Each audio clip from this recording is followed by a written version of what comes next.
Good morning. This is WIOX, and you're listening to The Other Future. I'm your host, Terry Tapp, and I have this program airing every other Thursday. It's really a loose interview program looking at art and politics, and in general, looking at people and projects that show an alternate future, another future than the one that is being foisted on us by the media and by the devils portrayed therein. Today's guest is C Derick Varn. Varn is a poet, a teacher, an editor, and a podcaster. I met him through Zero Books, which he edits volumes coming out there, and really enjoyed listening to him and his podcast, and enjoyed the conversation. So, without further ado, Varn, are you there? Yes, I am. Oh, good morning, and thank you for getting up early. You know, it's a live program, so if I'm here in the Catskills right now, and we're on Eastern Standard Time, so if you're in Finland or France or Utah or California, you're actually helping quite a bit by getting up. So, tell me, just as an introduction, say a little more about your background. One thing that's fascinating about you, and it's been true of several guests, and I really appreciate the input, is that you're a world traveler. You lived in Cairo, Mexico City. Where else? I lived in Torreon, which is in Mexico, which is in northern Mexico, which used to be one of the most peaceful places in Mexico, but broke out in 2011 into a cartel war that lasted through the time I left in 2015. And I lived in South Korea and Jeonju and Yongwonchi. Yongwonchi's right outside of Seoul, right. Where I taught at a university for a year, and then Jeonju, where I taught high school for a year. And those are more rural. People know South Korea, they know Seoul, but I lived in places where you actually had to learn Korean to eat. Yeah. I have a friend who she just graduated and went over there and worked in the next to the demilitarized zone, basically helping people get out of North Korea. So she was telling me a little about some of the radical, very, very rural, much more radically different picture of Korea than what we have in American media. Yeah. Well, yeah, I mean, it was fascinating. When I lived there was the change from when Kim Jong-un took power and in the north, and the narratives that I would get from America would kind of make me laugh, because everybody thought that all the Koreans thought we were going to get bombed to oblivion the whole time, and right. That wasn't really true. Very few people taught that, and even so much as they did, they just there was it wasn't a panic, it was a resign, well, eventually this thing's going to end with a bomb, so, but until then, we just have to keep our normal lives up. And we would listen to even NPR go out and try to interview Korean people, and they would find the one person who would be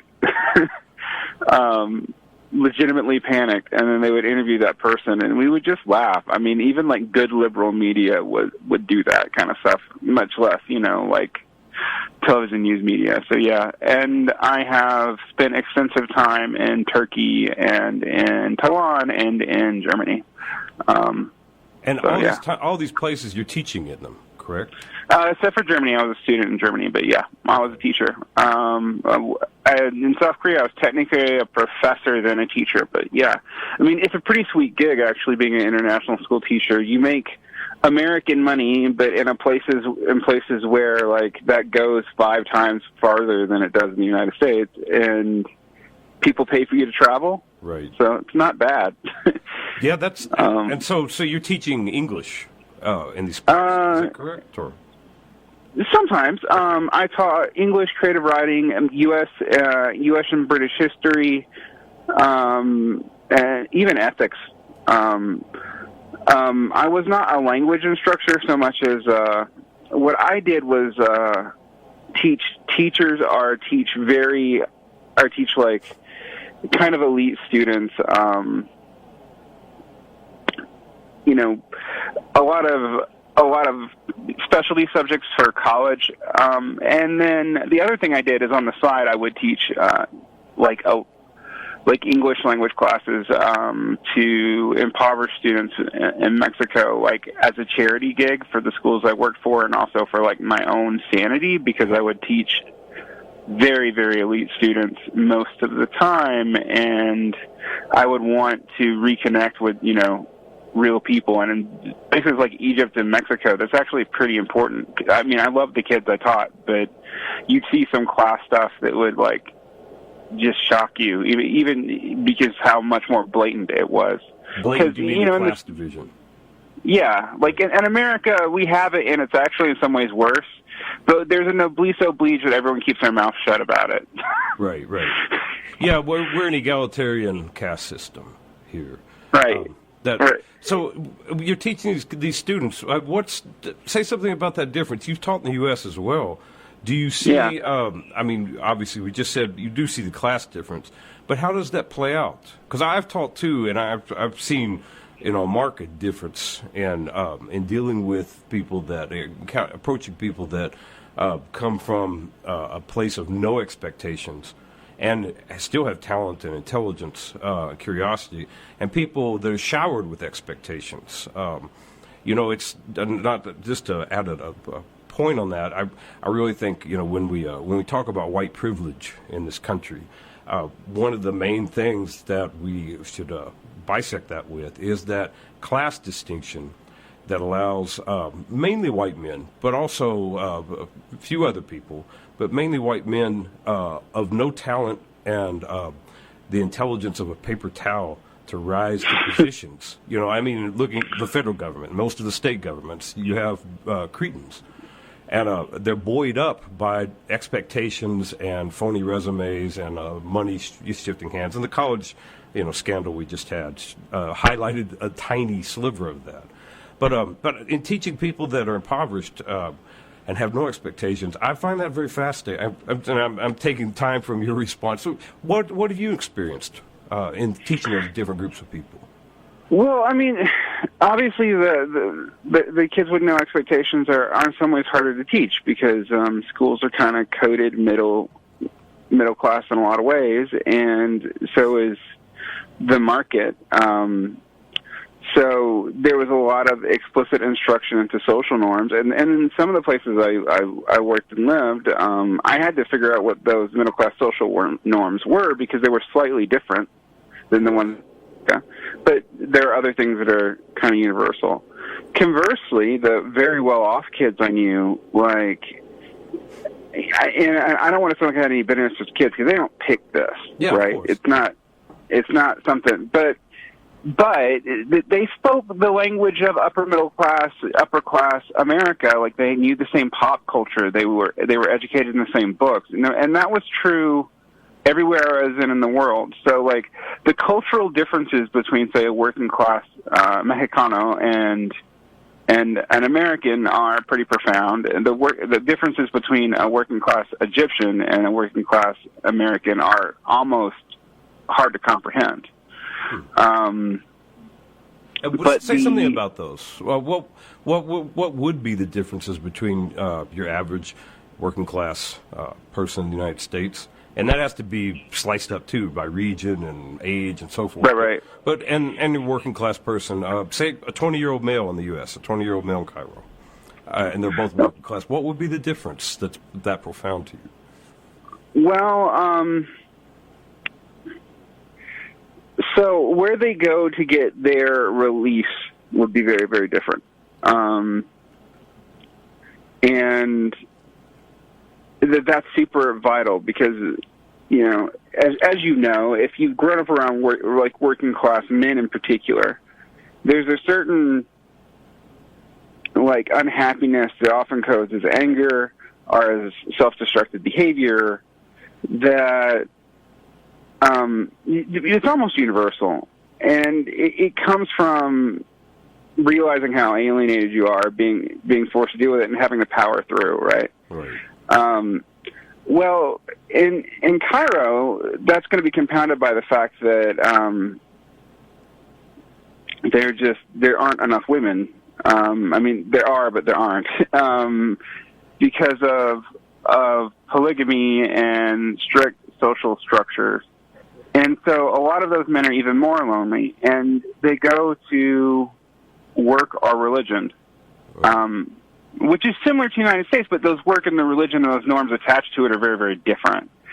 So the impulse is the same, right? But it's not the thing. And also, like in the U.S., the religion is more aspirational than practice, because, to be honest, one of the ironies of American religion is, while people think it's coded for working class people often don't have the time to really invest in it. And when they do, I'm going to sound like, the author of Hillbilly Elegy for a second, and that's both a brilliant and terrible book, right? Mainly terrible. I have strong opinions about it, especially, and I should say to anyone listening, to give some context, you're from Georgia originally.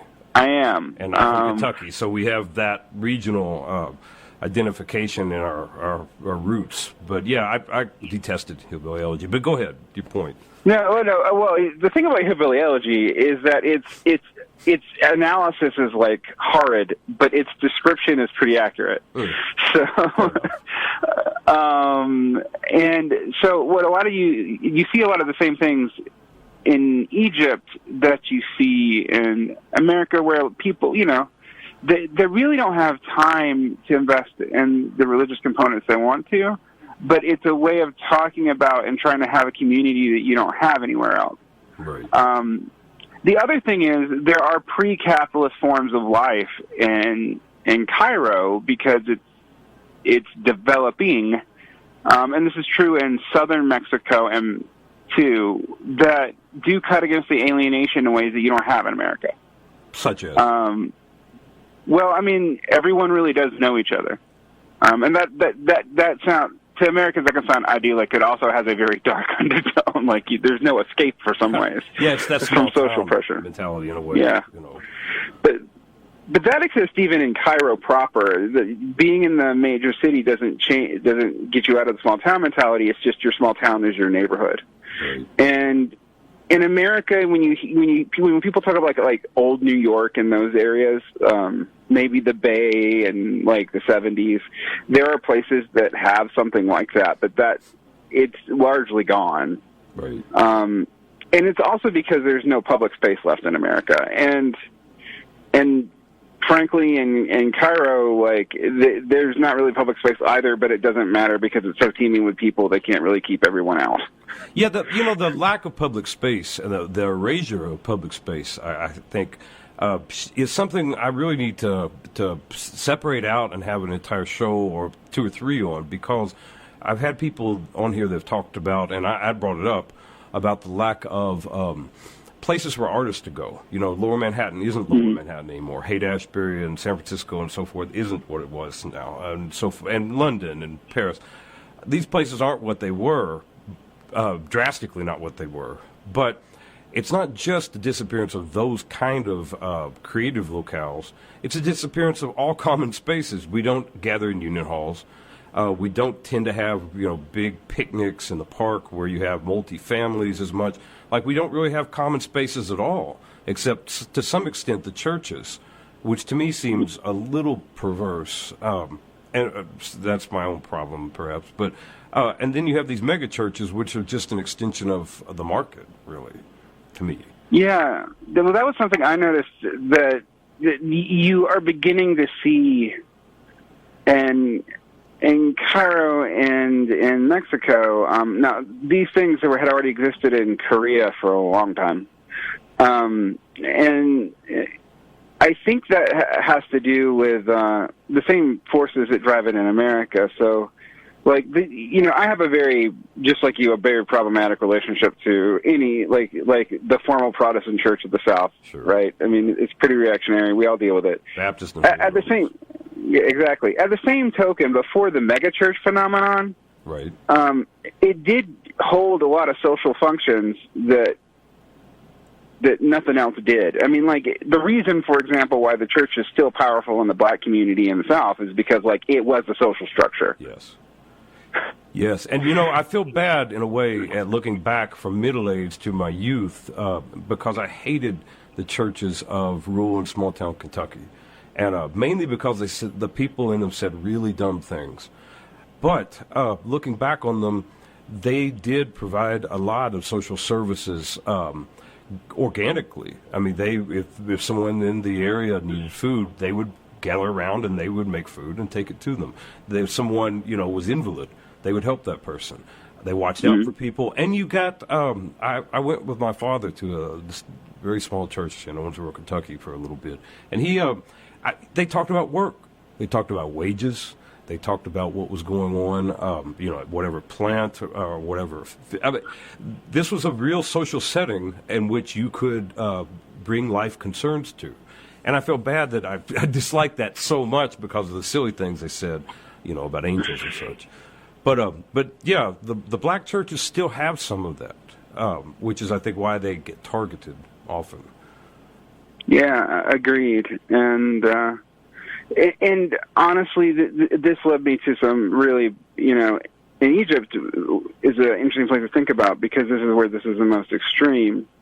The Islamists, I used to be a lot more new atheist sympathetic. Let me put it that way. But having spent time in Egypt, I understand why the Islamists exist a lot more now. And they're not, and I'm not just talking about this, like the ISIS ones. Although, in my last year there, a splinter cell of, I believe, the Brotherhood had declared allegiance to ISIS blew up the inside of an ancient Coptic church that was, I could hear it and smell the smoke. Wow. And when it happened. So, I've now seen that very close in real life. So I don't want to take away its seriousness. But I also was dealing with the poor people, a lot of poor people where I lived. I lived in Maadi, which is in Cairo, and it's a foreign district that used to be like a legacy of British and American imperialism, but now is like basically the workers' village for mostly the Chinese who come there to build stuff under, China's North Africa reinvestment plans and projects. But there's also lots and lots of homeless and semi-homeless, a lot of like quasi-indigent labor, a lot of families for these things called boabs, which translates roughly to porters, but the way property structures work in Egypt, no one really, everyone has condos and apartments, but no one really owns the building. So, the people of the building, through an informal association, will hire a porter and their family, and, you pay them, 20 Egyptian pounds a month for everyone in the building, which probably equals 400 Egyptian pounds, which it means that they were living off about $70 a month. Wow. And what do you pay rent to if no one owns the building? You pay rent to the people who own your room, but it leads to logistical nightmares. For example, if the building catches on fire, there's no one technically responsible. Wow. Yeah. So, capitalism in Egypt is mitigated by some very failed and sloppy Arab nationalist socialism, and also by the fact that it's really much more raw in a lot of ways than it is in America. It's a much newer, younger, and frankly more corrupt form than we deal with. And the Islamists and the socialists speak out about it, but the socialists tend to get killed by everybody. Not universally. Huh? Not the socialists tend to get killed, and that's typical of everywhere because they're actually potentially an interference with profit flow. Somewhat. Right. But the Islamists don't. I mean, the Islamists don't until they do, but only selectively and like waves. And usually, honestly, the Islamists who get in trouble overlap with the socialists. They're like the Islamic socialist-ish. That's not really the right way to think of it, but they're the more anti-capitalist branch. So, like, when there was a sugar shortage in Egypt, there were a bunch of labor organizers, and they were a mixture of socialists, like pretty radical people, and then fairly educated, and just normal workers who were also, they're most of them are Muslim, although you can't. It's a misnomer to think of Egypt as primarily Muslim, and those leaders got swept up in raids by the government, and I wouldn't talk about it when I lived there at all because one of the things that happened is like they usually being a foreign national meant you were fairly protected, but like vigilante violence would just happen. There was this communist sympathetic Italian student who during the second year I was there was just abducted and tortured to death and killed, and the police found him in quotations, and we don't really know what happened. It may not have been the government, but like and there's basically a shrug. We'll deal with the fallout from the right. And Egypt was a much more sloppy in its war on terror, and I don't say this to sound racist, and it might to some people, and I apologize. But brown people also have trouble telling brown people apart. Right. So there was a Mexican diplomatic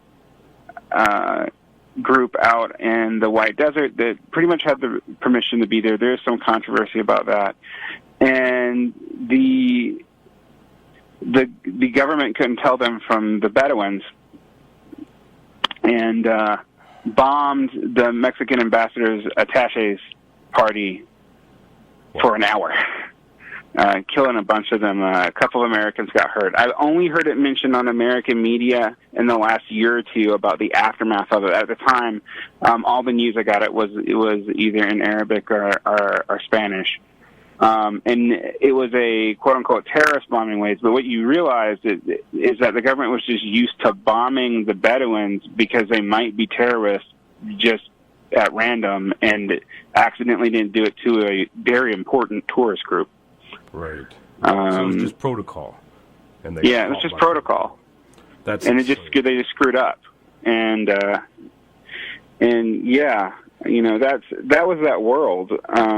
So you understood why people were radicalized, but when they got radicalized, kind of like with the American South, right? The enemies that people start blaming everything on. The convenient ones in Egypt are Israel, which actually is a problem, the Jews, which it kind of isn't, right. And then the Copts, who are a Christian minority there, who are, and this gets complicated, like with the Jewish and Chinese diasporas, because the Copts are not poor, they're not rich, but compared to some Muslim groups, on average they're not super bad off, and so there's a lot of like class resentment aimed at them too, even though they're not really in charge of anything, but they're the people you can get to. Right. And so in Egypt, because if you attack Western tourists or whatever, you destroy your own economy, and also the government will just make your village disappear, and I'm not joking. Wow. Here's an interesting thing about this, because I could listen to this all day, because I'm not exposed to this, and it's fascinating. The stories you're giving remind me. I don't know if you know about the Midnight Notes Collective. No, I don't. Oh, they're a group that's been working since, I guess, 1970 out of Boston, and they're loosely, I guess, if you had to pin a label on them, autonomous Marxist. They're scholars, but they're bright. I mean, not that scholars aren't bright, but they tend to be in a bubble.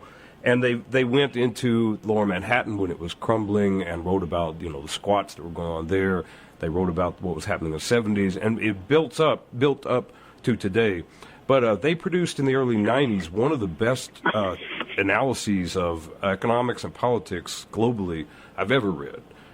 It's called Midnight Oil, and it's just a collection of essays going from Saudi Arabia to the Philippines to Kentucky to Detroit to wherever in the world that there was pressure being put on workers, that there was a manipulation of resource markets and things that were that you could pull back from and see attempts by an owner class to manipulate productivity and manipulate wages and worker tension in a very similar fashion. And as I'm hearing these stories and the chaos and the disregard for human life that's coming through, I'm wondering how we got to this point. It almost seems like our politics today is completely detached from the world at large, and in a microcosm too. If you go into Tennessee and you're looking at a little town in Tennessee, the politics don't seem to match with the reality on the ground. It's almost as if you're a wide reader. Did you ever read Marvel Comics? They had a 2-part series in the 90s called Ruins. Yeah. Do you remember? It was the premise for that was that something should have happened. This detective is looking at these monstrous people and deformities in a world in ruins, and he has a suspicion that something should have happened, that there's some alternate outcome that we missed. And I almost feel that way when I am hearing stories of the world and how chaotic it is at this time. Not that I'm in favor of some sort of, very staged, ordered, managed situation, but I'm thinking about it as leftists, as people on the right even, or as scholars, doesn't seem to match anything that's going on. Does that make sense? No, that was my experience, and honestly, when I came back to the States 2 years ago, for two and a half years ago, for a variety of reasons, I had a hard time, carrying on these conversations. One, like, people would half know things, but they wouldn't really know them, and not just about like Egypt or the Middle East, but even about their own country, like or North America in general. And that was true regardless of the political valence of who was speaking. So if you good leftist, good liberal, good conservative, they all had huge blind spots they couldn't look at honestly, because it would hurt part of their self-identity. Right. But that self-identity is utterly constructed. Yeah, I'm almost gonna sound like a postmodernist, but it's not. It's rooted in the a simulation of an idea of a politics of community, but it's not really, like a social identity or even a political one. And people get confused when I say that, but most, it doesn't really matter what most people call themselves conservatives think. Right. You know what I mean? They're not actually setting the tone for any of this, and it's going to be ever shifting because they're going to shift with the identity that they go with. And modern technocratic liberals will talk about this as tribalism, and it kind of is, but it's also more like this yearning for something, particularly now that we're largely secularized. And that's fascinating. I'm always motivated by art and by ideas and by wanting to explore, and I project this onto other people, and I know people like this. Obviously, I think you're one, given what we're talking about here, and your travels and writing, but many people aren't motivated by these things, and I have to pull back and try and understand the world from their perspective. And when I do, this first struck me as, I guess, in my early teens. People would go to work in Kentucky, around me at the time. They'd work a boring, meaningless, life-sucking job. They would come home and watch horrible, boring things on a TV set, eat some prepackaged food or stuff that you just warm up because they weren't cooking much, and go to bed and repeat this. And I thought that they were dreaming something. Something was going on that was motivating them. Otherwise, how would you even have bodily functions with that kind of world? But they weren't. And now as you've basically taken all of the weirdness out of religion. Like, no one really believes this stuff anymore. Not after light bulbs. And now you've homogenized our cultures. You've pacified people. They don't have strong unions for the most part. Not in North America, not in the U.S. They don't have any outlets at all. Mm-hmm. So they're just functioning on an protoplasmic level. To me, and of course, I could be shot down as elitist, or I'm trying not to project anything, but to look at what would motivate you. And like you said, it seems like they're reaching for something. Like if you look at yeah. Go ahead. I agree. I think that's what the political stuff is for most people actually about. And it's not really, it's not really political yet. It's almost pre-political. And I think that's true with conservatives too. And you see it, to me it's even tied to like conspiracy theory culture, because something is badly wrong. Yes. I think that, I like that you said that, because I really struggle with listening to people talk about conspiracy theory. Because conspiracy is how the world functions. And then on the other hand, you have these bizarre theories that have no contact with how the world is functioning. And there's not a taxonomy of those that allows you to analyze your world. We lump them all together, whether it's, Enron or Cheney. That's conspiracy, LIBOR. Or Sasquatch is being beamed down in Kentucky from UFOs to steal our women. That's not real. I hope not, but So to return to that about the conspiracy theory, I don't want to focus on that, but I do want to focus on what do you think is preventing people from contacting? There's obviously a need. You can look at, and again, not to give into my own prejudices here, but you can look at Trump rallies. That's straightforward primate ecstasy. These people are going nuts, and you could actually go into duck speak with them and just mouth things as long as you have a flag and you have an enemy. So they're looking for something. I don't want to believe those people are just essentially evil. I think that if there was something meaningful that wasn't evil, that would maybe fill a need. What do you think has killed, if you want to follow that train, what do you think has prevented people from having any sort of meaningful life? Well, I'm going to use a cliche quote that Mark Fisher stole from Frederick Jameson, who Frederick Jameson stole from some uncredited somebody, but it's easier to imagine the end of the world and the end of capitalism right now. Correct. And so, but since we don't really have a good, you and I are of the age, and I believe you're older than me, but you and I are of the age that we remember the apocalyptic fevers of like the 80s, 90s, and the early aughts. The 80s religious apocalyptic fevers were awesome, but yes. Yeah, yeah, I know. It created some of the most weird cinema ever made. And some great, the metal of that time was great, the early 80s at least, but anyway. Yeah. But that's played out. Like, people kind of know that that's not immediately happening. Right. So I think what you're left with is just like anything that'll speak to like your cultural besiegeness. And for urban people and rural people, that's very, very different. Interestingly enough, though, if you actually look at the stats, working class people might be involved in these rallies to some degree, but they by and large don't vote, and they by and large don't really participate.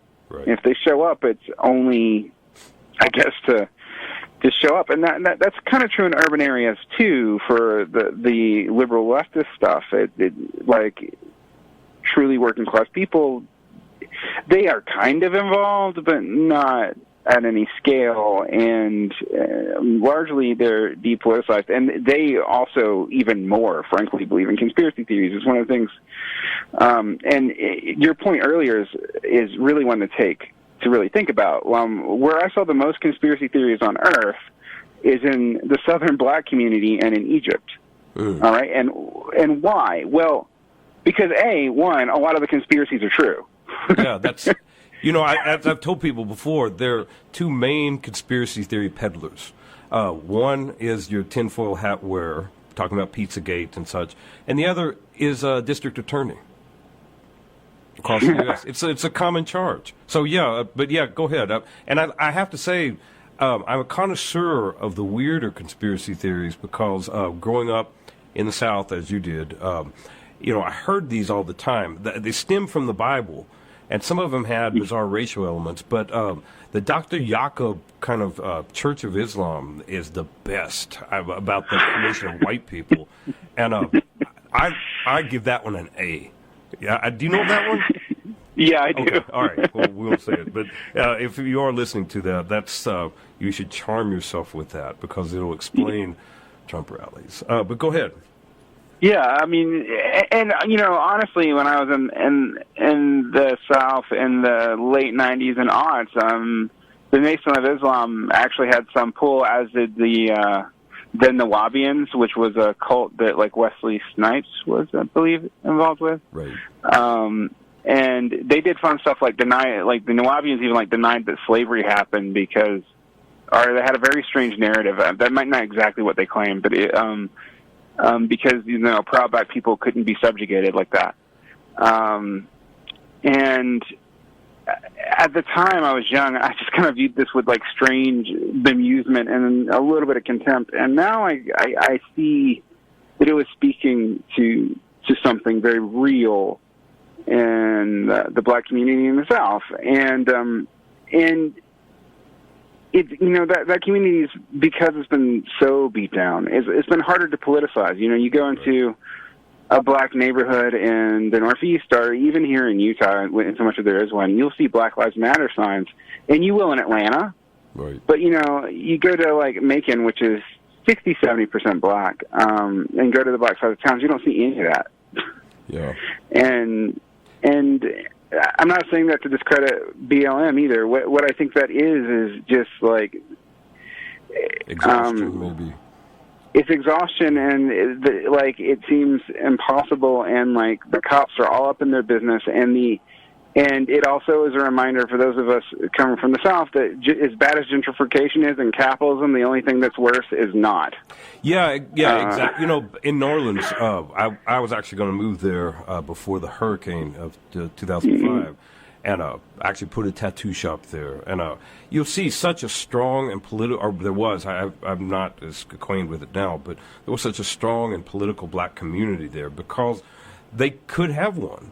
In so much of the South, the corruption and the boot on people's necks racially, it's pervasive. And I also wonder, before we had cell phone cameras and an internet, how bad it could have been, because you could get away with anything. I know, it's from my own experiences at that time before we had these with the police. They could be terrifying, especially because the widespread corruption. But if I had been black in certain situations, who knows what would have happened, and who would know? So you have to deal with that. That's really exhausting. Yeah, it takes a tax on people. It's a largely historically traumatized community, and there's no way that doesn't really beat you down. And it's not to say that people don't rise past it, but it's the same thing a lot of good liberal white people do, frankly. Right. They leave. Yeah. They don't try to fight it there. And that's the trend. And in the South, there has been some reversal of that because of the reversal of the Great Migration. Right. The return of a lot of African American communities to the South, but it's a contested area, what I found fascinating about, though, and I don't want to say like working class people aren't racist. That you and I both know that's not true. Yeah, of course. But like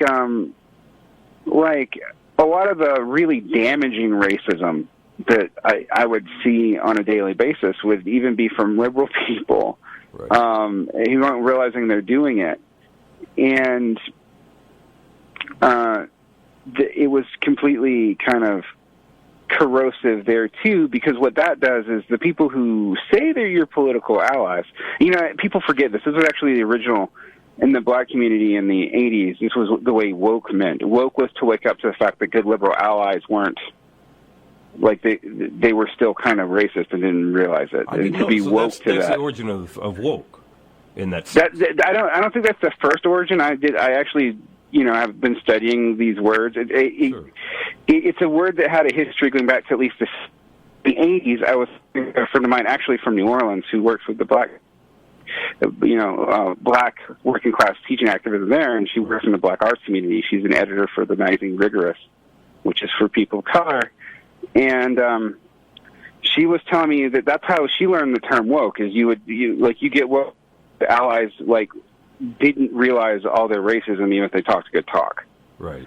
I saw that when I went to college. I had an experience. I got a phony scholarship to go to an art camp, and I was stunned. A phony meaning somebody put up the money and told me it was a scholarship. And I went to this, and I met my first smiling men.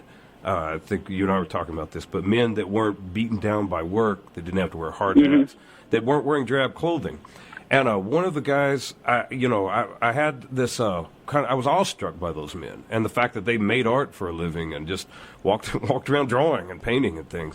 So this one gentleman who drew for a living and taught, he invited me to go to his home. So there I am, 15, and he had been a hippie and he's very liberal and so forth. We get to his home. He introduces me to his wife, and he snaps his fingers and goes, 2 beers. Mm-hmm. And he went to the bathroom, and I was so shocked.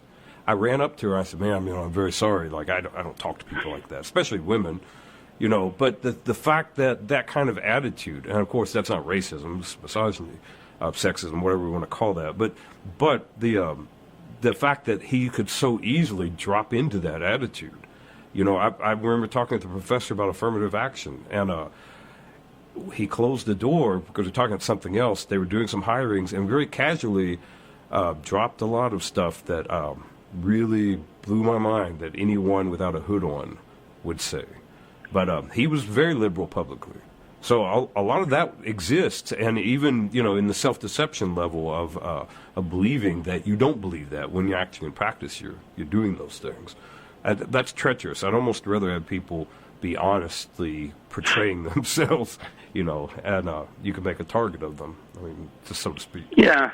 When you see the person with the Confederate flag in rural Pennsylvania, you're like, well, I know what your game is. But at the same token, they're dangerous, but they're not systemically dangerous. And right. They're generally powerless. And they're systemically, yeah.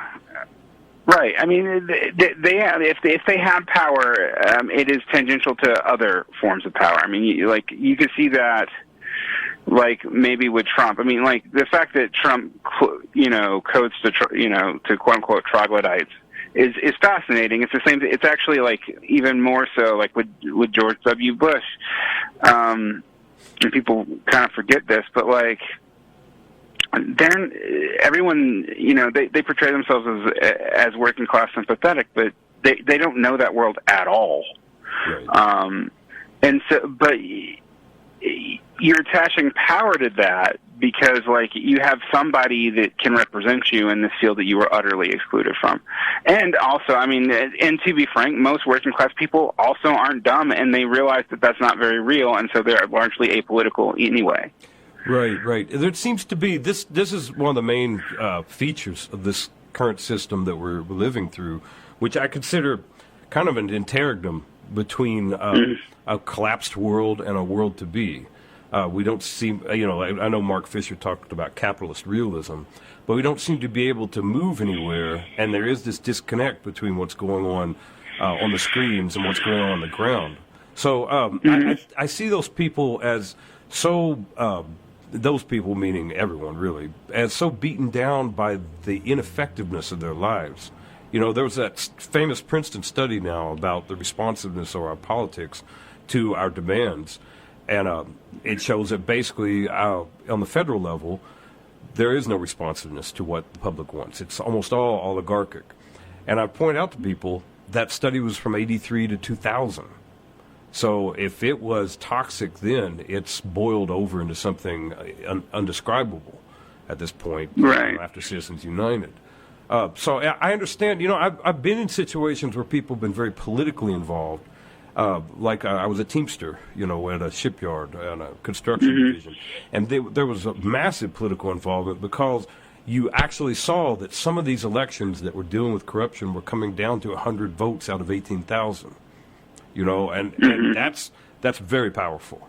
You know, and then there was muscle, intimidation against us. So you're constantly dealing with the fact that if somebody's trying in your face to intimidate you to not vote, your vote counts. And that's not what people are experiencing now. Not only their vote, but on a, dare I say, spiritual level, meaningful level, you know, it doesn't matter art-wise, you know, what you make. It doesn't matter what you read. It doesn't matter what you write. The ultimate conclusion is you don't matter. Yeah, I mean, in some ways, we live in a world where art isn't dangerous anymore. I can say pretty much whatever I want artistically, and it has no repercussions. And at first that seems freeing, but what that means is exactly what you said. It means that no one's afraid of it because it doesn't matter. Yes. How do we get there? That's. I mean, we're closing in on the end of the show, but I'd like to have you on and talk about that. But as a brief pass, how do you think we got there? Because, you know, I go in between New York City and the Catskills now, but I've lived in the city for 10 years, almost a decade, and I would go to shows, and they, you know, it's all Yale and RISD students basically patting each other on the back for these mediocre ideas that they've translated with mediocre technique, and why? The point of making art seems to be lost. Well, I mean, I won't get you into a vague conspiracy theory, but it's one that's more or less true. And people can run with this in ways that I think are unfair or unhealthy. But, like, you know, the CIA and the precursor to the CIA funded the MFA program. Yes. I mean, and the reason why is the communities that took care of artists, they were also largely petty bourgeois, and you know, they were upper middle class and upper class rich kids too. But like, if you look at the beats, they would occasionally catch working class people in there, train them up, give enough money, they'd have access to these shops. And they also would move in fairly radical political circles, both right and left. It wasn't just left wing. Right. Yeah, Dolly, the futurists, they were pretty right wing. Yeah, and realizing that getting arts in the academy would actually, and in the 70s did this, move a lot of the political radicalism in the academy where it could be like safe because it'll be tokenized, frankly. Right. And you can complain about those people being elite. Yeah. That was a social project. And the other thing that happened is, I think, is economic in ways that no one, I don't think, actively planned, but it happened, and that was the privatization of spaces. So the only places where you could do this kind of work was religious institutions and academic institutions. But those, you know, and academic institutions have such a limited and you don't affect people's lives unless you're a teacher, like, or a professor for like 3 or 4 years. So it's like, you can have this when you're a kid, it's okay, but that's where it stays.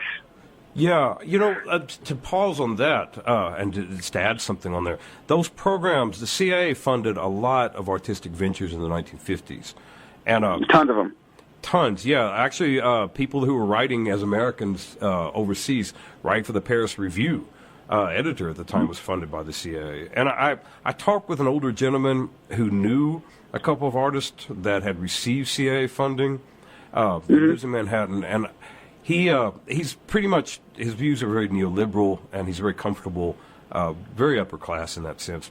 And he argued with me. He said, they were trying to promote American culture against what they perceived of as a communist menace.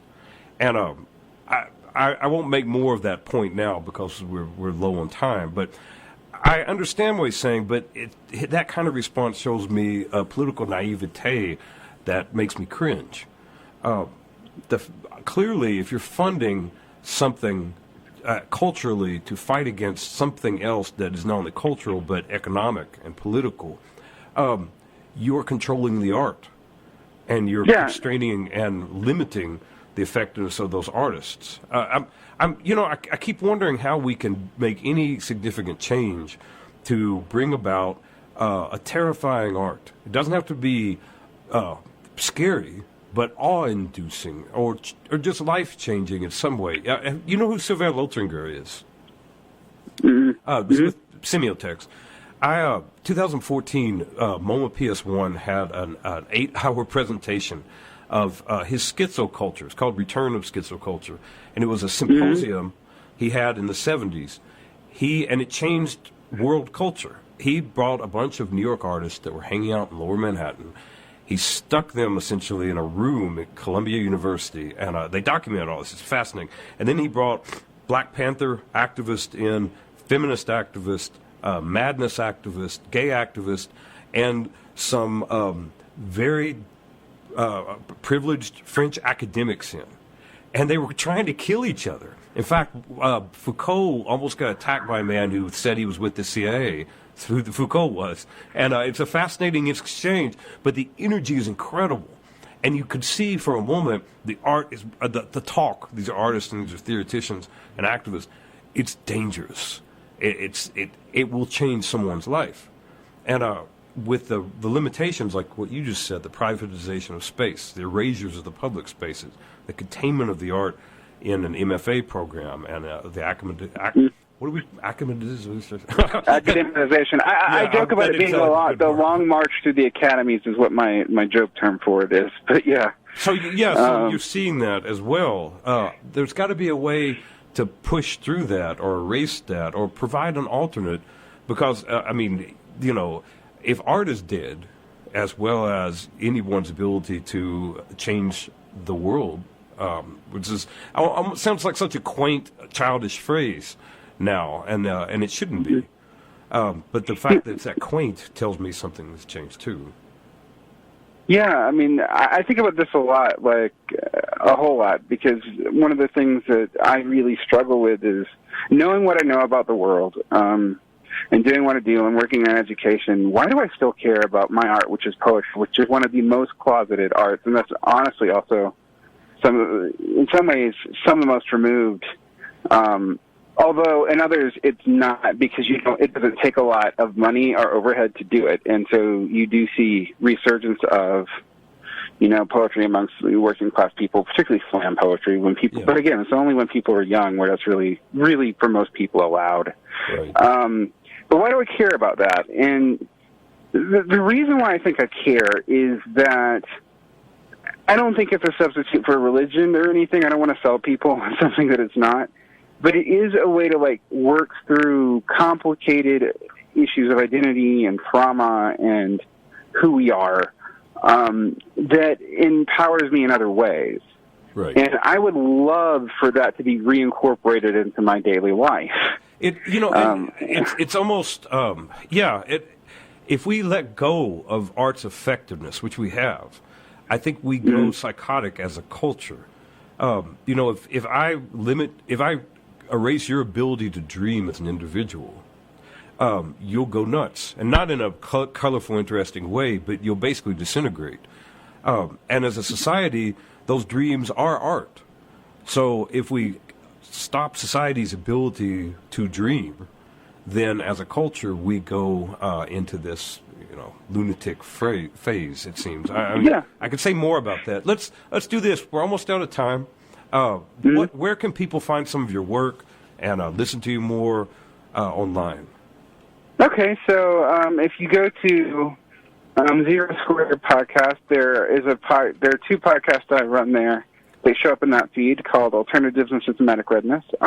Unfortunately, both of them are on their final wing, but there'll be a new show actually specifically about art and the intersection with politics and history coming in, I believe, October or November. And what will that be called? Hasn't been named yet because it's 3 months out. But I have a bad habit of recording backlog, so I'll go and do hours of recording and just release it over the course of a year, and I'm running through that. But it will be in feed, so if people find the Zero Book feed, they'll find that and what I'm currently doing. I can also be heard from Alpha 2 podcast, which is a Marxist podcast out of the UK/Ireland. So that's from Alpha to Omega. I think. From Alpha to Omega. Right. Yeah, from Alpha to Omega, and then I am on Swampside Chats periodically to talk about the history of right-wing things, actually. Right. And I publish other people's work at Former People, which you can find at just look up Former People WordPress, and that is a literary journal. And you have a book, Apocalyptics, of poetry that needs to be taken care of. Well, Varn, thank you so much. We just got started on a couple of subjects, and I'd love to have you back on and talk about those. But I really thank you for being on today, and I appreciate it, man. All right. It was fun, man. All right. I'll talk to you soon. Thanks. All right.